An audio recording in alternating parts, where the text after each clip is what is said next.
Bonjour mes chers élèves. La leçon d'aujourd'hui s'appelle l'adaptation des êtres vivants.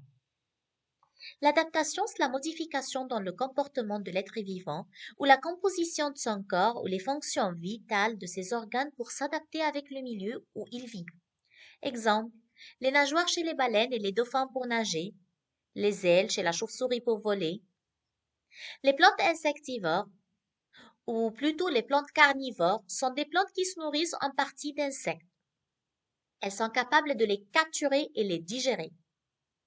Elles le font à cause du manque de sels minéraux dans le sol pauvre où elles vivent, comme par exemple dans les forêts ou dans des autres milieux. Il y en a de toutes les catégories et de toutes les espèces. Exemple, Drosera, Dionée.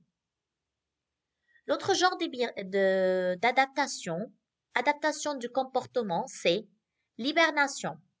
En hiver, la température diminue, il fait très froid, les animaux se cachent dans les grottes et cessent de se nourrir. L'activité diminue, ils emmagasinent dans leur corps une quantité de nourriture en forme de graisse. En printemps, les animaux reprennent leurs activités. Exemple, la grenouille.